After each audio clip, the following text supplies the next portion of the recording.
جبکہ انسانی برادری میں انبیاء سے بڑھ کر تو کیا مانا، انبیاء کے برابر بھی کوئی نہیں ہو سکتا۔ سارے درجے کمالات کے، انسانی کمالات کے سب کے سب نبی سے نیچے ہی ہیں، نبی کے برابر کوئی درجہ نہیں۔ لیکن رتبے کی اس بلندی کے باوجود ان انبیاء میں دو باتیں رہی ہیں۔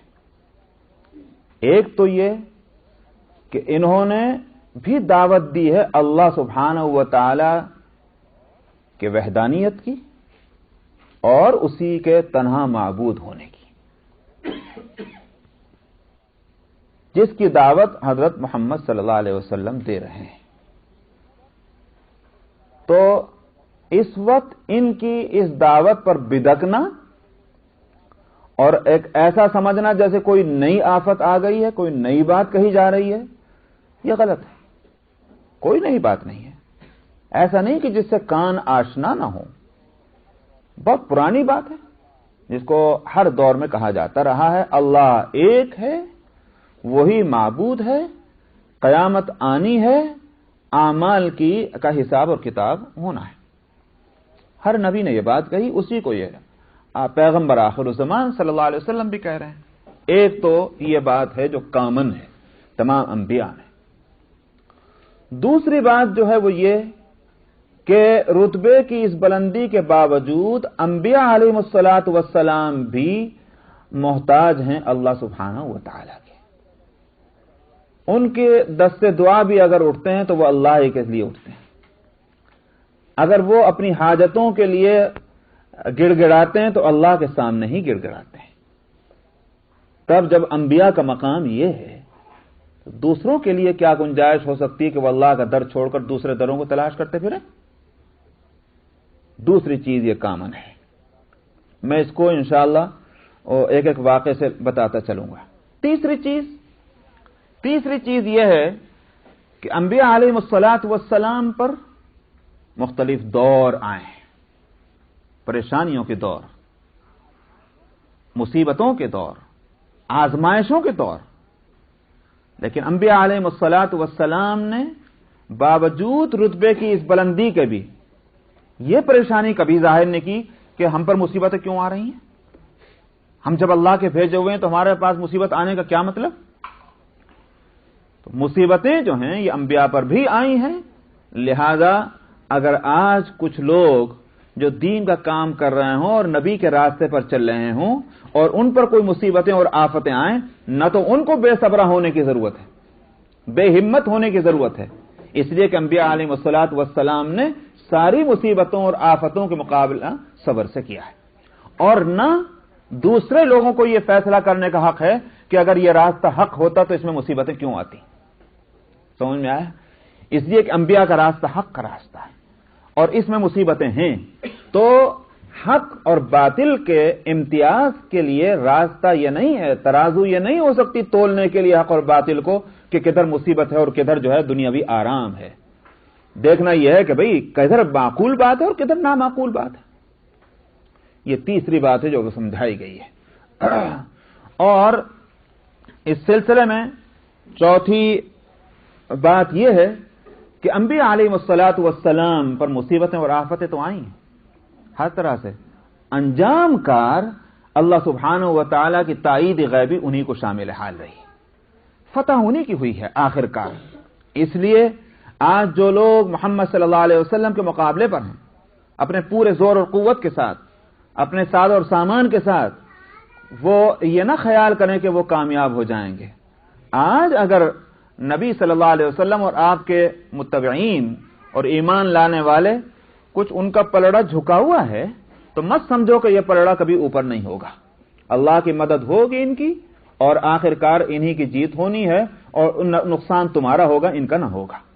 یہ چار باتیں ہیں کہ جو انبیاء علیہ الصلاۃ والسلام کے واقعات سے سمجھانی ہیں۔ اب آپ چلیں تو میں پیچھے لوٹاتا ہوں تاکہ آپ ان چیزوں کو دیکھتے چلیں۔ سب سے پہلا واقعہ اس میں آیا ہے آیت نمبر صفحہ نمبر 331 پر دیکھیں اور آیت نمبر 51 سے ابراہیم علیہ الصلاۃ والسلام کا ذکر آیا۔ اور وہاں آیت نمبر 52 میں خاص طور پر اس کو دیکھیے، اذ قال لابیہ وقومہ ما ھذہ التماثیل التی انتم لھا عاکفون۔ ابراہیم علیہ السلام نے اپنے والد سے اور اپنے قوم سے یہ کہا کہ یہ کیا تصویریں ہیں جن کے سامنے تم جمے بیٹھے رہتے ہو، یعنی بتوں کی۔ تو انہوں نے کیا جواب دیا؟ قالوا وجدنا آباءنا لھا عابدین، باپ دادا سے ہم یہی کرتے آئے ہیں، کوئی آج نئی بات تھوڑی ہے، یہ عبادت بتوں کی باپ دادا کے زمانے سے آ رہی ہے، تو کیوں پوچھتے ہو کہ یہ کیا ہے؟ یہی جواب تھا مشرکین مکہ کا، اور ہر دور کے گمراہ لوگوں کا یہی جواب رہا ہے۔ جس گمراہی کے بارے میں بھی ان کو ذرا تنبیہ کیجئے، جیسے اب آپ کہاں سے آ گئے، پہلے سے یہ کام ہوتا چلا آ رہا ہے۔ تو یہاں اسی کو کہا گیا کہ یہ جواب تمہارا جو ہے وہ وہی جواب ہے کہ جو ابراہیم علیہ السلام کے دور کے کفار نے دیا تھا۔ تم اپنے آپ کو ابراہیم کی اولاد میں کہتے ہو علیہ الصلاۃ والسلام، تو تمہیں کس کا راستہ چلنا چاہیے؟ اپنے باپ ابراہیم کا، جن کے طریقے پر تم اپنے آپ کو کہہ رہے ہو، نہیں یہ کہ ان کا جن کو ابراہیم نے چھوڑ دیا، جن کو انہوں نے دھتکار دیا۔ خاص طور پر سورہ الممتحنہ کے اندر یہ آیت ہے،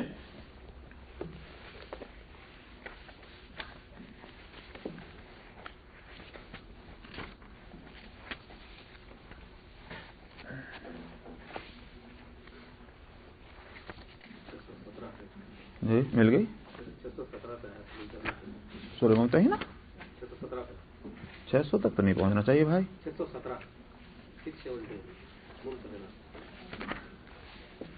ہاں ٹھیک ہے، یہ آ گئی۔ اس میں دیکھیے آپ 617 صفحہ اور آیت نمبر، اس صفحے کی آخری آیت، آیت نمبر 4، قد كانت لكم اسوة حسنة في ابراہیم والذین معه اذ قالوا لقومهم، تمہارے واسطے اگزامپل ہے، نمونہ ہے، بہترین نمونہ ابراہیم علیہ الصلوۃ والسلام کے ذات میں اور جو ان کے ساتھ تھے ایمان لانے والے۔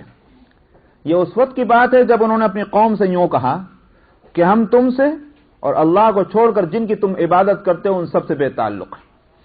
کفرنا بکم وبدا بیننا وبینکم العداوۃ والبغضاء ابدا، ہم تمہارے اس طریقے کا انکار کرتے ہیں، ہمارے اور تمہارے درمیان دشمنی اور بغض ہمیشہ کے لیے قائم ہو چکی ہے، کوئی رشتہ نہیں، حالانکہ خونی رشتہ باقی ہے، لیکن اس خونی رشتے کے باوجود بے تعلقی کہہ دی گئی ہے کہ ہمارے تمہارے درمیان کوئی تعلق نہیں، دشمنی ہے اور بغض ہے، مگر کب تک؟ حتی تؤمنوا باللہ وحدہ، یہاں تک کہ تم ایک اللہ پر ایمان لے آؤ۔ یہاں انہوں نے ایگزمپٹ کیا تھا، خیر اس بحث کو چھوڑ دیے، آگے وہ مسئلہ دوسرا کھڑا ہو جائے گا، ورنہ اس کو میں صاف کرتا۔ یہاں جس حد تک ہمیں ضرورت ہے اتنی بات لیتے ہیں۔ ابراہیم علیہ الصلوۃ والسلام نے اس قوم سے بے تعلقی ظاہر کی کہ جو اللہ کو ایک ماننے والے نہیں تھے، بتوں کی پوجا کرتے تھے۔ تو اب اہل مکہ کو بتلانا یہ ہے کہ تم ان کے طریقے پر چلنا چاہتے ہو کہ جن کو ابراہیم نے دھتکار دیا، تمہارا منہ کیا پھر یہ کہنے کا کہ ہم ابراہیم کے طریقے پر ہیں؟ ابراہیم کے طریقے پر آنا ہے تو ابراہیم نے دعوت جس چیز کی دی تھی اس کو مانو۔ تو آگے وہ پورا واقعہ تفصیل کے ساتھ ابراہیم علیہ الصلوۃ والسلام کا چلا، اور انہوں نے بت خانے میں پہنچ کر بت کو توڑا، اور پھر کس طرح سے ان کی گویا بے اختیاری اور بے قدرتی کو بتلایا۔ تو اسی بات کو سمجھانے کے لیے کہ ان بتوں کے سامنے ماتھا ٹیکتے ہو، یہ تو کچھ بھی نہیں کر سکتے، اپنے کو نہیں بچا سکتے، دوسرے کی کیا مدد کریں گے؟ ابراہیم نے اس کو بہت پہلے ثابت کر دیا ہے۔ تو یہ واقعہ ہوا۔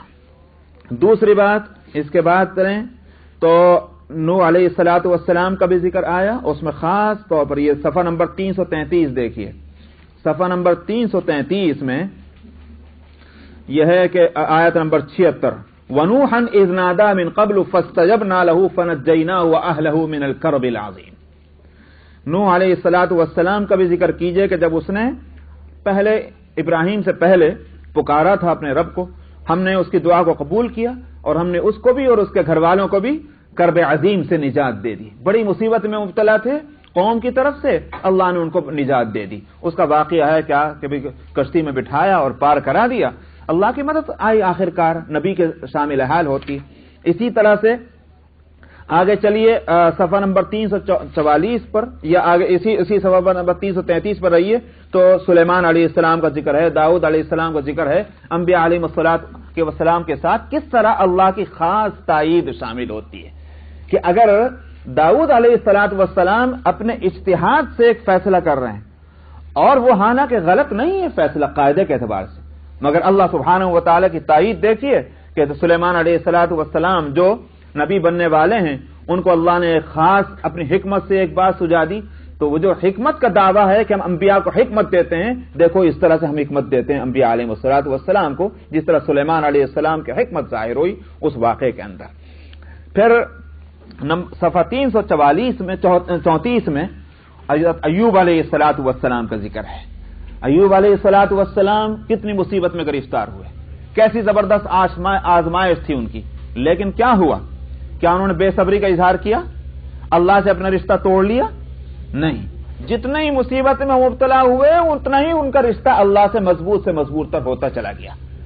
یہ انبیاء علیہ السلام کا طریقہ ہے۔ اسی واسطے آیت نمبر 85 میں فرمایا تھا کل من الصابرین، ان میں سے ہر ایک جو ہے وہ صبر کرنے والوں میں سے تھا۔ تو انبیاء کا طریقہ مصیبتوں کے مقابلے میں صبر کر رہا ہے۔ پھر اس سے آگے چلیں تو آیت نمبر 87 میں حضرت یونس علیہ السلام کا ذکر ہے۔ دیکھ لیجئے کہ ذرا سی یوں کہیے کہ اللہ اپنے منصب سے ہٹ کر کے چھوٹی سی ایک خطا ہوئی تھی حضرت یونس علیہ السلام سے۔ کیا خطا ہوئی تھی؟ اللہ کی اجازت کا انتظار کیے بغیر ہجرت کر گئے تھے، لیکن اللہ نے اس پہ نہیں بخشا ان کو، اور ایسی